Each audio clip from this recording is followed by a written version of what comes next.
Ceci est un livre audio autogénéré par Google. Éducation et société. Éducation et société, collection dirigée par Louis Marmot. La collection Éducation et société propose des ouvrages, nés de recherches ou de pratiques théorisées, qui aident à mieux comprendre le rôle de l'éducation dans la construction, le maintien et le dépassement des sociétés.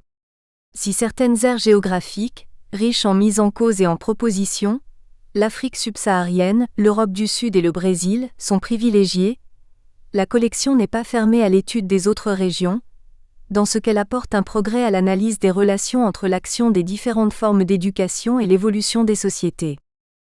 Pour servir cet objectif de mise en commun de connaissances, les ouvrages publiés présentent des analyses de situation nationale, des travaux sur la liaison éducation-développement, des lectures politiques de l'éducation et des propositions de méthodes de recherche qui font progresser le travail critique sur l'éducation, donc sans doute l'éducation elle-même.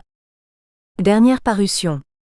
Idrissa Baldé, inspecteur de l'enseignement élémentaire au Sénégal. De la connaissance de la profession à l'évaluation de formation, 2020. Gabriela Motoi et Michael Bourgatte, Souladir. Former des citoyens connectés, les politiques d'éducation au numérique en Europe, 2020. Florentin Asia DIMBU, Oasis KODILATEDIKA, Janine KIMBOKOMPESI, Normes de présentation d'un travail scientifique, 2019. Miaela Viorica RUSITORU, L'excellence éducative en Finlande, 2019. Béatrice Ebuterne POINSSAC, Culture et médiation. Représentation au fil du temps, 2018.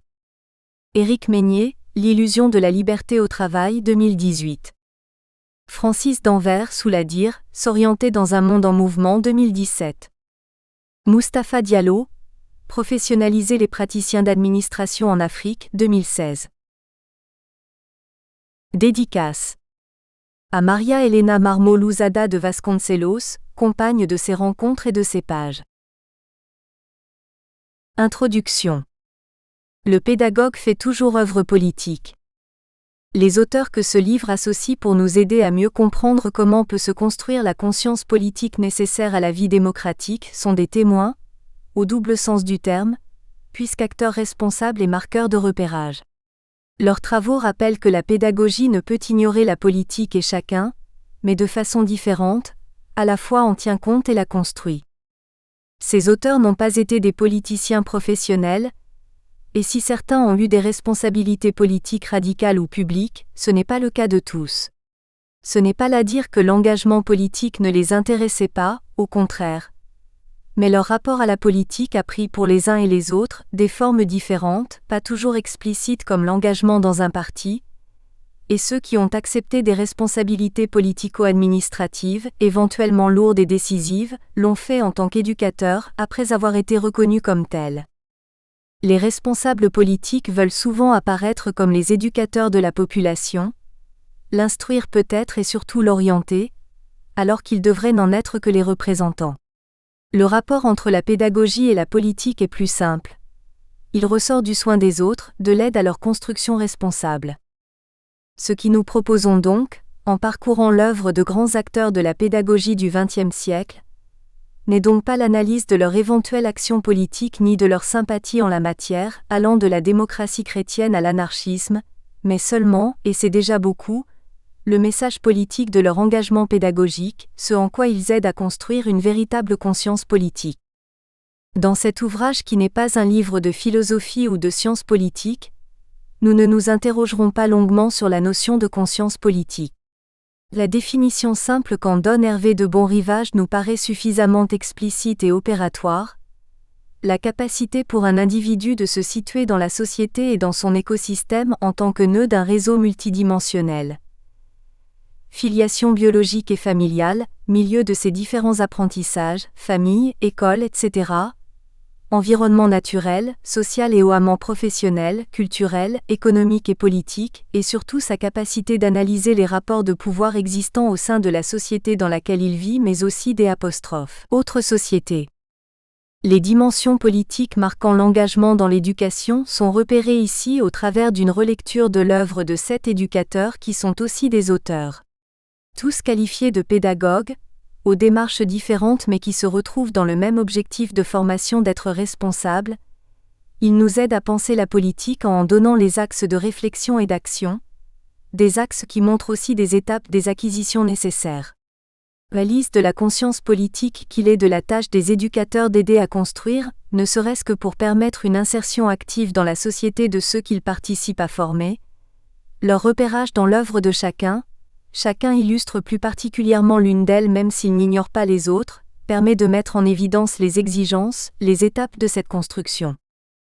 La prise en compte du contexte avec l'ouverture à une nécessaire conscience internationale est ainsi illustrée par l'œuvre d'Ettore Gelpi. La dénonciation des conditions et des illusions de l'enseignement par celle de Henri Rorda. La responsabilité, en particulier celle de l'enseignant et des adultes vis-à-vis des enfants, est mise en évidence par l'œuvre de Marcel Postick. L'engagement par la recherche est constant dans l'œuvre de Gaston Mialaret. Le souci d'institutionnalisation a marqué l'action de João Evangelista Loureiro. La nécessité du projet est affirmée par l'œuvre de Jacques Ardoineau, et l'engagement dans une construction dépassant l'utopie l'est par celle de Paulo Freire. Pourquoi ces auteurs, alors que d'autres pourraient sans doute aussi être présents dans ce livre? Pourquoi ce choix qui ne relève pas d'une accumulation disparate? Un choix de raison et de familiarité. Nous l'avons déjà dit, chacun exprime d'une façon particulièrement claire au travers de son engagement pédagogique un aspect de la conscience politique, et leur réunion donne une image de la rencontre entre celle-ci et la formation, en montre les conditions et les étapes nécessaires.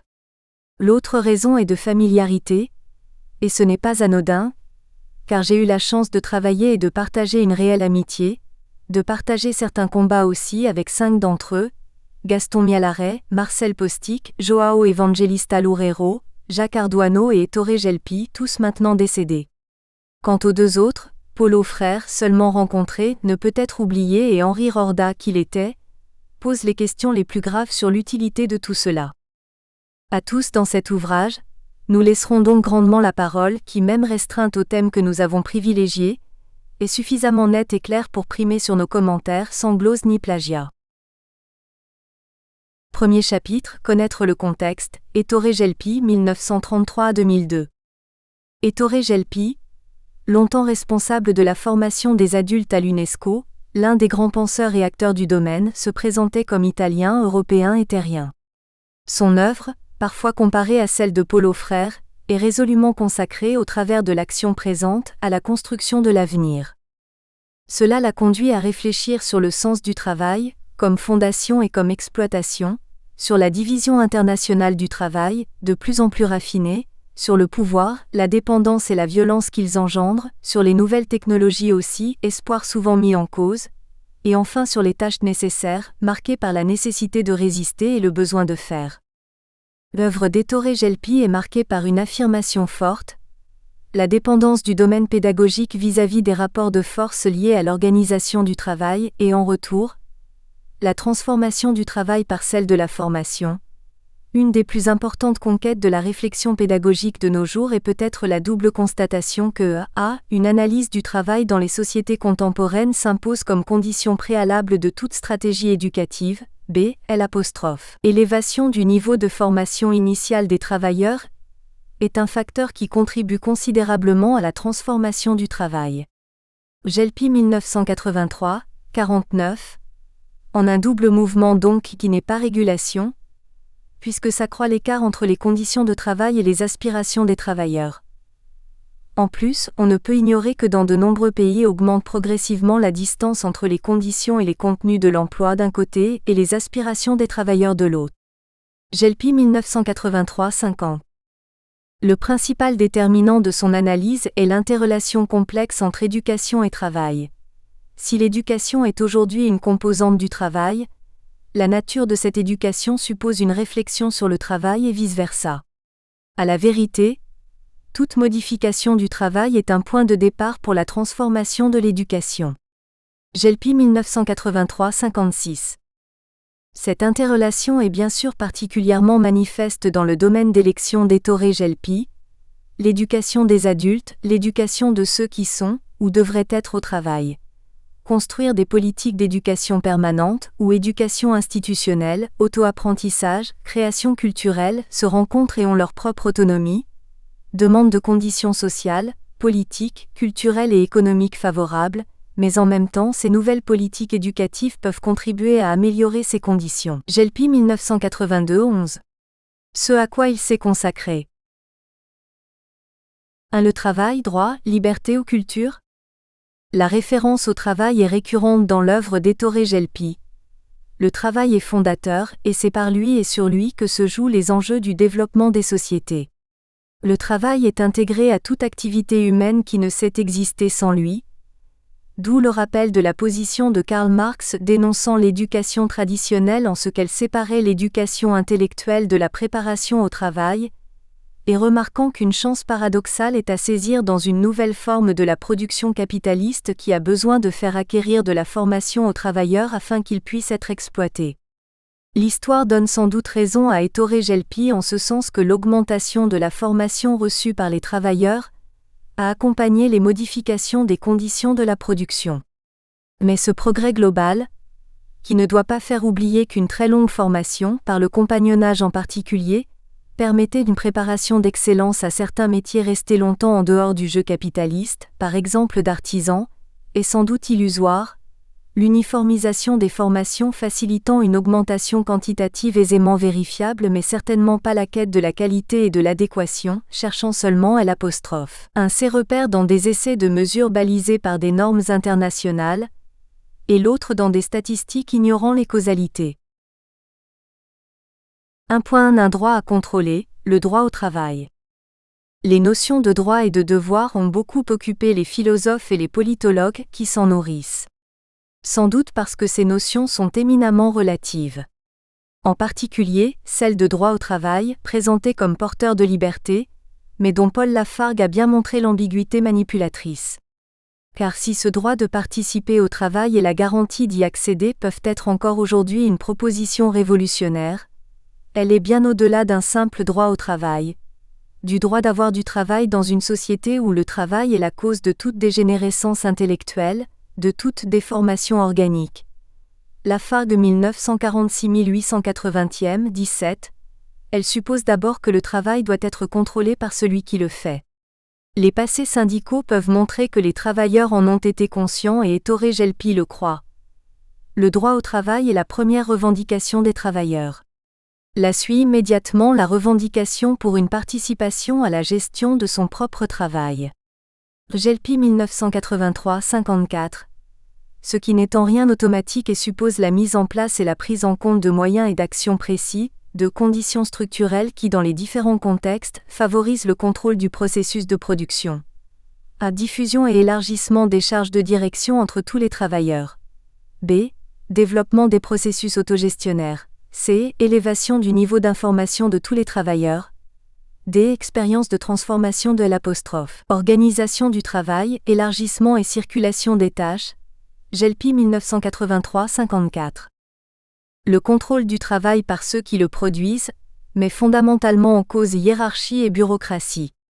Pour ne pas en prendre le risque, elles voudront donc l'organiser, ou mieux, le limiter, même si le contrôle ainsi refusé finit par mettre en cause le travail lui-même. Le maintien de l'inégalité en matière de répartition du travail parmi les travailleurs potentiels est une première façon de déposséder les travailleurs en tant que corps social du contrôle de leur travail, en opposant ceux qui en ont et ceux qui n'en ont pas. Peu à peu, toute une partie de la planète, qui a oublié son identité quémant d'un travail qui existait sous une autre forme et qui a été détruit. Gelpi 2003a, 10. De là une distinction entre les travailleurs, une concurrence visible, qui peut être qu'assure de leur unité. Au nord comme au sud du monde, l'humanité se divise donc entre ceux qui disposent du droit de participer au travail et de la garantie d'y accéder et ceux pour lesquels ce droit et cette garantie sont limités, voire inexistants. Gelpi 2003a, 109. Une autre cause des limites du contrôle du travail par les travailleurs est la disparition du travail salarié organisé, exacerbant la parcellisation et la particularisation de leurs intérêts apparents puisqu'alors, le travailleur atypique devient le travailleur majoritaire. GELPI 2003A 117. 1.2 Le travail en désordre. Alors que la production qui l'engendre est une affaire qui nécessite de l'ordre, le travail est géré d'une façon qui, bien qu'elle semble de plus en plus réfléchie, est de moins en moins efficace, de plus en plus chaotique. L'opposition entre travail manuel et travail intellectuel est une vieille antienne toujours vérifiée, quelles qu'en soient les condamnations et l'illusion que l'évolution des technologies la supprimerait. Quant à la division entre le travail manuel et le travail intellectuel, sa tendance est de s'étendre et d'être en même temps chaque fois plus contestée. La base de cette contradiction est dans la technologie qui transforme la nature et la qualité du travail, dans le rejet du travail intellectuel comme instrument de division et de discrimination sociale dans la hiérarchisation du travail et de son questionnement. GELPI 1983-149. La protection par un contrat de travail assurant un emploi permanent, qui a pu exister quelque temps dans des pays privilégiés, devient définitivement phénomène rare. L'emploi, au sens juridique du terme, continuera à être le fait d'une minorité de travailleurs, sauf si de puissants mouvements sociaux pouvaient s'opposer à cette précarité permanente. GELPI 2003A 112. Et l'éternel optimiste que veut être Ettore GELPI ne semble guère certain là de l'existence de ces puissants mouvements sociaux. Il est vrai qu'ailleurs, GELPI 2001A 112, réintroduisant la formation, il lui fait porter des espoirs. La formation est l'élément indispensable pour la continuité de la production et cette nécessité des structures productives peut aider les travailleurs à reconstruire leur unité. Depuis longtemps, les réflexions sur le marché du travail ont montré le caractère fictif de son unité et essayé d'expliquer sa segmentation. Aujourd'hui, on remarque dans les pays riches le développement d'un travail informel en tentant de l'expliquer, sans pour cela faire le lien avec l'expérience des pays pauvres en la matière. L'analyse d'Ettore GELPI concerne les deux types de pays. La déstructuration des marchés et de l'organisation traditionnelle du travail a provoqué un développement massif du travail non formel dans ses aspects les plus divers, notamment dans le domaine des services et dans celui de la distribution. Ce travail informel n'est pas toujours autonome ni indépendant. À travers les réseaux les plus disparates, il peut être connecté même avec les multinationales. GELPI 2003A 115.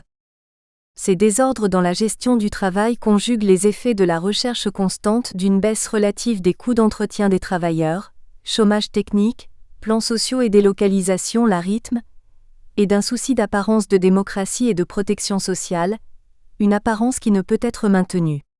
Ces mutations ont des conséquences immédiates sur les espaces et sur les temps de travail. Le domicile est récupéré comme lieu de production. Les horaires de travail sont liés à la pleine rentabilité des machines ou aux nécessités des clients. Les frontières entre le travail atypique et le chômage deviennent de plus en plus perméables, l'un et l'autre échappent à toute régulation. GELPI 2003A 118. Le travail qui semblait conquérant, libérateur, est devenu piège, réel et symbolique à la fois, immaîtrisable pour le travailleur, mais aussi pour le capitalisme qui ne sait plus comment augmenter son exploitation et en a comme toujours peur. 1.3 Ce qui reste du travail, exploitation ou culture ? Dans leur recherche toujours d'efficacité, les modalités d'exploitation de la force de travail restent multiples et participent aussi à une mise en concurrence des travailleurs entre eux. Le travail prévoit des travailleurs salariés à contrat à durée déterminée, des travailleurs précaires, des travailleurs atypiques, des travailleurs rémunérés par un système d'échange de biens ou de travail, des activités à mi-chemin entre travail bénévole et travail rémunéré, le travail des chômeurs, le travail communautaire, un travail important au moment de non-travail, où l'on peut trouver ou bien des activités de survie ou bien des activités de distraction souvent oubliées dans les pays du Nord. GELPI 2003A 112. La réaction des travailleurs à cette division a du mal à se manifester, en raison de la fragilité dans laquelle ils ont été mis et dont l'acceptation a été dénoncée il y a fort longtemps par Paul Lafargue. Si la classe ouvrière se levait dans sa force terrible, non pour réclamer les droits de l'homme, qui ne sont que les droits de l'exploitation capitaliste, non pour réclamer le droit au travail, qui n'est que le droit à la misère, mais pour forger une loi des apostrophes. Hérin, défendant à tout homme de travailler plus de 3 heures par jour, la terre, la vieille terre frémissant d'allégresse, sentirait bondir en elle un nouvel univers. Mais comment demander à un prolétariat corrompu par la morale capitaliste une résolution virile? Lafargue, 1978-1880, 149. Plus violemment encore, le prolétariat, la grande classe qui embrasse tous les producteurs des nations civilisées, la classe qui en s'émancipant émancipera l'humanité du travail servile et fera de l'animal humain un être libre, le prolétariat, trahissant ses instincts, méconnaissant sa mission historique, s'est laissé pervertir par le dogme du travail. Toutes les misères individuelles et sociales sont nées de sa passion pour le travail. Lafargue, 1946-1880, 20. La culture permet de relativiser cette passion, de la détourner de la pâle acceptation de l'exploitation. Il s'agit donc pour les travailleurs de ne pas perdre aussi leur culture propre. Culture du travail, car cette absence d'intérêt pour les traditions culturelles du travail conduit à des analyses qui semblent ignorer que le travail s'est construit et se construit toujours à travers des liens familiaux, sociaux, esthétiques, qui permettent souvent d'en supporter la dureté. En face des nouveaux modèles du travail et de son organisation, les individus sont vidés de leur histoire. Gelpi 2003a 110. Culture spécifique et locale aussi dont Ettore Gelpi a analysé la portée à propos surtout des travailleurs migrants. Les travailleurs migrants s'inscrivent dans le processus de production de pays qui les reçoivent mais en même temps, il existe une spécificité culturelle, économique, sociale, du travailleur migrant. Ces travailleurs contribuent au transfert technologique et financier. Peut-être sont-ils les acteurs les plus significatifs de la mondialisation de la base. Gelpi 2003a 111. 2. La division internationale du travail. 2.1 Division et opposition. 3 remarques d'Ettore Gelpi balisent son analyse de la division internationale du travail dans sa relation à l'éducation. Toute réflexion sur les réformes éducatives n'est pas liée seulement à la spécificité culturelle, économique, politique, sociale d'un pays donné, mais aussi à la situation d'un pays dans ses relations internationales. La nouvelle division internationale du travail et les néo-protectionnismes, imposés aux pays périphériques et rarement négociés par eux, conditionnent lourdement les décisions en matière de réformes éducatives en ce qui concerne notamment les objectifs économiques. Gelpi 1982-31. Dans la nouvelle division du travail et ses relations avec l'éducation, 2 positions se confrontent. D'un côté des projets éducatifs dont la finalité est de s'adapter à cette division, de l'autre côté des projets éducatifs dont le but est le renforcement dans l'interdépendance et dans l'autonomie des individus, des groupes sociaux, des peuples défavorisés et réprimés à différents titres. Gelpi 1982, 92, entre ces 2 positions, devant des réformes nationales de l'éducation en grande partie déterminées par le service dû à la division internationale du travail, Ettore Gelpi a choisi. C'est là aussi un lieu de lutte.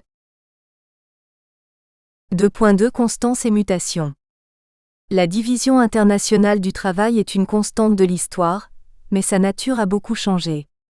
Elle continue à diviser les pays, et simultanément crée dans une même société, de grandes inégalités entre les individus pour ce qui concerne leur accès et leur participation à la production.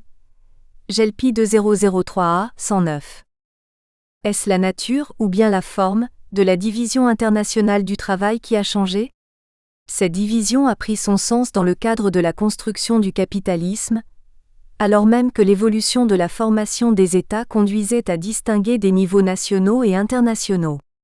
La gestion de l'État national suppose définition et gestion de ses ambitions et de ses relations au plan international, et donc de situer la création et l'utilisation de ses moyens économiques dans ce contexte, en un mouvement comme circulaire puisque l'importance et la maîtrise des échanges commerciaux a déterminé l'importance des États.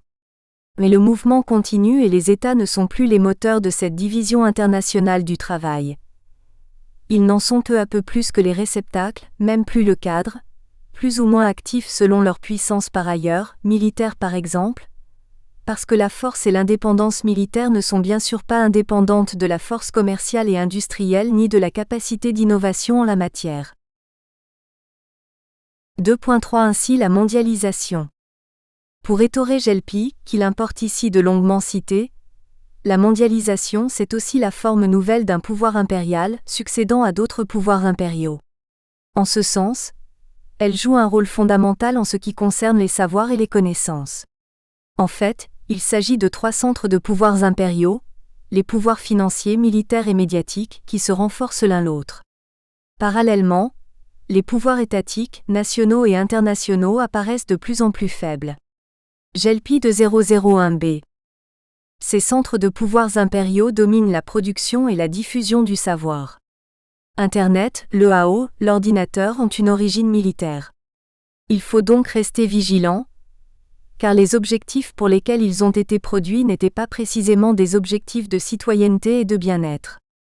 Les médias n'ont pas non plus une vocation humaniste ou éducative. Ce qui les intéresse avant tout, c'est la rentabilité de la diffusion des informations qu'ils proposent. En ce qui concerne le pouvoir financier, ils financent de plus en plus les savoirs intéressants pour les marchés, et les centres de recherche fondamentaux sont contraints à suivre des logiques strictement financières. JLP 2001b.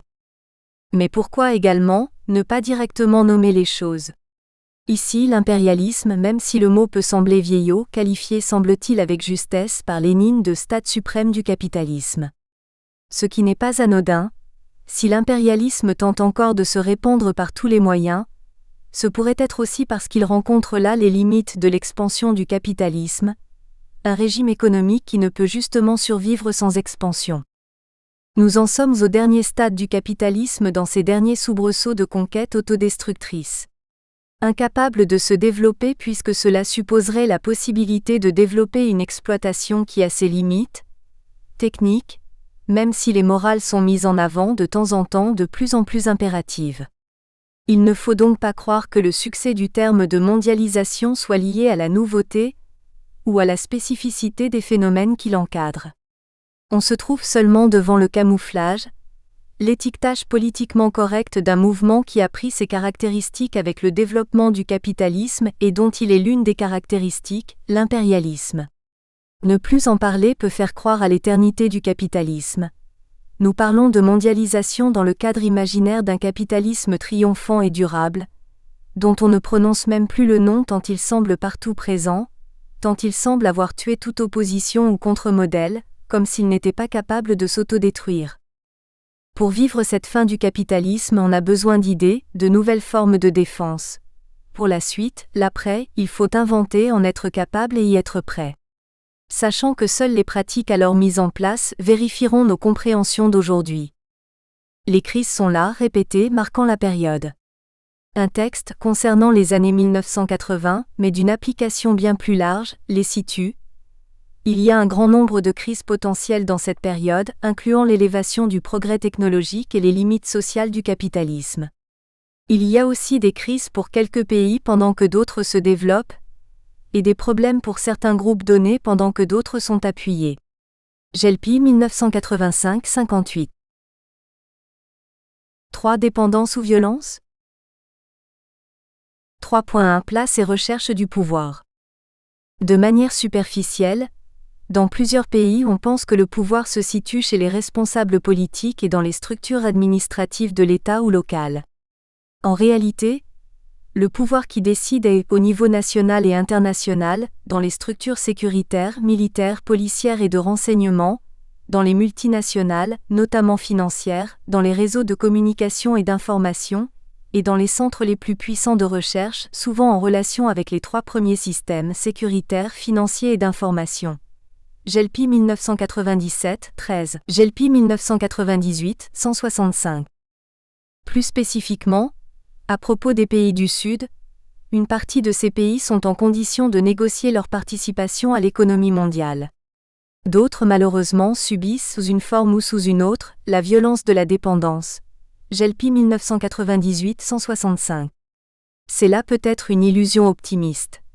Ce n'est pas parce que l'on vous donne le droit de participer que votre situation est suffisamment forte pour vous permettre de le faire.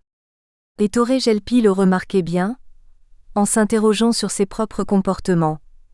J'ai connu le pouvoir lorsque je me suis battu pour des objectifs politiques, sociaux et culturels, conscient que pour en avoir les moyens, il était nécessaire d'être présent dans les centres de décision.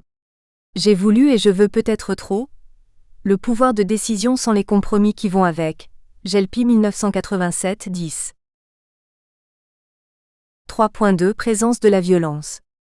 Il faut donc être capable de résister, sans accepter d'être rejeté ou de donner libre cours à la violence. Résistance, oui, mais aussi absence de marginalisation. Car se pose le problème concret de la communication. La violence institutionnelle utilise les techniques de communication à effet multiplicateur. Ceux qui se battent contre cette violence doivent aussi pouvoir utiliser la même force de communication. Gelpi 1987, 35 à 36. Le débat est constant. L'acceptation, même provisoire, du maltraitement peut-elle ne pas être complicité ?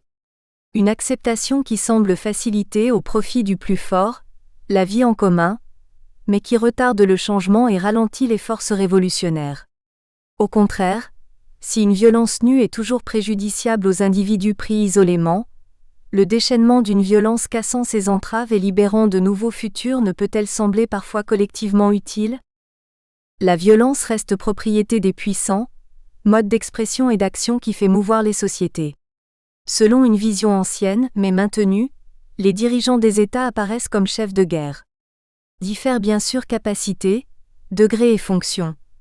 Ce n'est pas la même chose de piller pour se nourrir ou nourrir sa famille ou ses serviteurs que de détruire ou fragiliser un pays pour faciliter des organisations financières et commerciales mondiales. Face à cela, la libération des violences dites religieuses n'est malheureusement pas un hasard. Elle est liée à l'incapacité des autres types de groupements sociaux à se mobiliser, à être reconnus, parfois parce qu'ils ont été tout simplement détruits. Les violences primordiales se manifestent cependant à propos du travail et de l'organisation du travail. D'un côté, dans les pas de la récente industrialisation, les structures étatiques et parfois les syndicats ont contribué à la défense des conditions de vie et des revenus des travailleurs. Mais aujourd'hui, l'économie monde contribue à mettre en crise ces différentes structures qui se trouvent en face d'une nouvelle organisation du travail marquée notamment par les délocalisations, le travail informel, l'émigration-immigration, les nouvelles technologies, les luttes sociales, le transfert ou la pénurie des capitaux. Gelpi de 003 à 117. De même dans le domaine de l'agriculture, la contradiction entre ces millions d'hectares en friche et ces paysans privés de travail et de terre. D'un côté, une organisation du travail très structurée pour une partie limitée de ceux qui travaillent dans l'agriculture. De l'autre, des populations paysannes de plus en plus tenues à l'écart de l'économie, et même du marché agricole national. Gelpi de 003 à 116. 4. Les nouvelles technologies. 4.1 L'élargissement du village. Mon village s'est élargi à la planète. Mais l'élargissement du village n'implique pas fatalement le dialogue. Chacun fait sa déclaration sans connaître, sans rencontrer, sans écouter l'autre. Dans ce cas, la rencontre n'est pas avec le village, mais avec l'institution qui protège, qui rassure, qui décide. Gelpi 1987, 9. Les changements apportés par la science et les technologies nouvelles, comme l'ont été les changements techniques dans la construction du capitalisme, peuvent avoir dans ce village un rôle équivoque. La révolution scientifique et technologique peut être à l'origine d'une monoculture productive, culturelle, linguistique et génétique, ou bien constituer un puissant instrument de résistance. Gelpi de 003 à 113. Mais pour que cette dernière possibilité l'emporte, le nouveau paradigme de la révolution technologique et scientifique ne devrait plus être fondé sur des certitudes, mais devrait être étroitement associé à un projet de travail capable d'embrasser l'ensemble des activités humaines, et non plus seulement l'emploi considéré dans une optique mercantile. Gelpi de 003 à 114. On retrouve là l'une des responsabilités de la formation avec l'espoir qu'elle peut porter, mais sous deux conditions. Former l'homme et pas seulement le travailleur n'est pas seulement une réponse humaniste, mais surtout une stratégie contre la discrimination et l'inégalité, contre la violence de l'homme sur l'homme. Gelpi 1983, 60, et les apprenants, les étudiants doivent être avant tout les auteurs de leur formation, c'est-à-dire Q'. Ils doivent contribuer à en définir les finalités, les contenus, les méthodes. Auteurs, ils doivent l'être, à la fois sur un mode individuel et sur un mode collectif. Gelpi de 001b. 4.2 Inégalités technologiques et effacement des cultures. Pour l'instant, ce qui peut frapper est l'exacerbation des inégalités. D'un côté, les travailleurs qui bénéficient de technologies raffinées qui leur permettent parfois de s'épanouir par leur production. De l'autre, des travailleurs qui meurent dans des embarcations de fortune pour avoir voulu accéder au travail rémunéré. JLP 2003A 110. Aussi bien des inégalités individuelles que le renforcement des inégalités et des dépendances régionales. Les technologies de l'information se développent très rapidement, notamment dans le domaine de la production. Mais pour le moment, elles jouent un rôle plus important dans la relation nord-sud que dans la relation sud-sud. JLP 2003A 115. D'une façon générale, la simplification du travail visée par son informatisation paraît à Ettore Gelpi ne pouvoir correspondre qu'à son appauvrissement, exacerbant les concurrences entre les travailleurs et par l'unification des pratiques qu'elle induit, rejetant les cultures locales et parmi elles les cultures professionnelles. Les chercheurs eux-mêmes ne semblent que peu s'en soucier. Les recherches sur le développement du travail, dans le nord comme dans le sud du monde, ne s'intéressent que de façon très relative aux cultures du travail. On constate aujourd'hui une progressive expropriation de ces cultures, notamment dans les pays du Sud, du fait de l'arrivée de cultures virtuelles qui finissent par devenir réelles. JLP 2003A 109 à 110. 5. Les tâches à venir. Face à cela, tout simplement, il est aisé de l'écrire, il s'agit de faire. Et la mission est claire, faire. Il s'agit d'en préciser le temps et les modalités, mais les contenus sont clairs. JLP SS Inder. Pour faire, il faut bien sûr et apprendre à lire la réalité et apprendre à agir. En toute responsabilité car autrement c'est l'échec. 5.1 Les moyens de résister, de faire.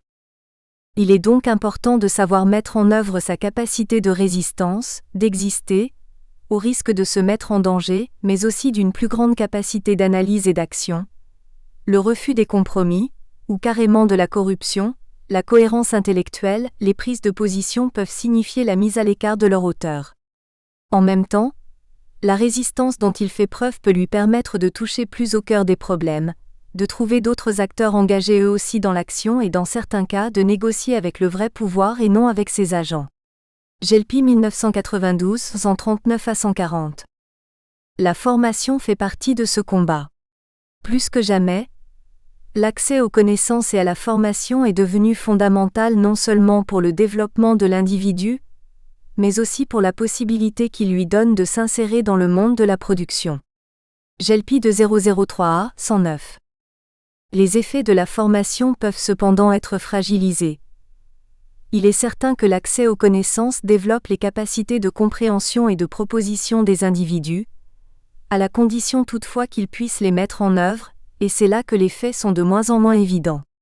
Utilisées comme filtre et comme seuil, les formations, quel que soit leur raffinement de spécialisation, n'introduisent plus dans les métiers par leur contenu et se confirme une séparation entre les tâches de la formation et les tâches de l'emploi, comme si l'incapacité à rendre tout à fait efficace la première avait ôté toute illusion en la matière et l'avait renvoyée à un rôle purement sélectif pour des premiers recrutements. On retrouve peut-être aussi là cette névrose des préalables, dont parle Jean Sûr. La formation permanente peut certes intervenir, mais dans des limites et une fonction précise, comme en accompagnement car construire des politiques d'éducation permanente, ou éducation institutionnelle, auto-apprentissage, création culturelle se rencontrent et ont leur propre autonomie, demandent des conditions sociales, politiques, culturelles et économiques favorables, mais en même temps ces nouvelles politiques éducatives peuvent contribuer à améliorer ces conditions. JLP 1982-11. Il s'agit d'un travail toujours à renouveler, qui ne va pas de soi parce que l'on ne peut pas se reposer sur l'utopie d'une société formative et porteuse. Ettore Gelpi en a clairement énoncé les conditions. À permettre une utilisation chaque fois plus collective des structures éducatives et culturelles. B. Favoriser les activités éducatives et culturelles qui dépassent le simple fonctionnement de la vie familiale et sa relation avec les institutions. C'est mettre l'accès à l'éducation permanente à la disposition de tous et pas seulement des membres de la société qui disposent au plan économique de plus de moyens. D. Atteindre de nouvelles formes d'. Identité culturelle par la conscientisation des réalités culturelles. Gelpi 1983-106. Pour ce qui est aussi une tâche de résistance, Ettore Gelpi attribuait beaucoup d'importance aux nouveaux acteurs sociaux.